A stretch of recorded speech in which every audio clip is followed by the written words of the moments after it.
Medina শরীফের মাটি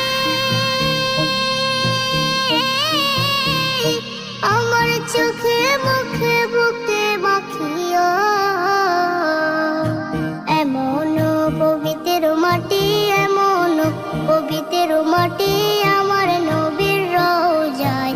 তোমরা যদি যাও গো মদিনায়, তোমরা যদি যাও গো মদিনায়। ইয়া রাসূলুল্লাহ, ইয়া হাবিবাল্লাহ, ইয়া রাসূলুল্লাহ, ইয়া হাবিবাল্লাহ।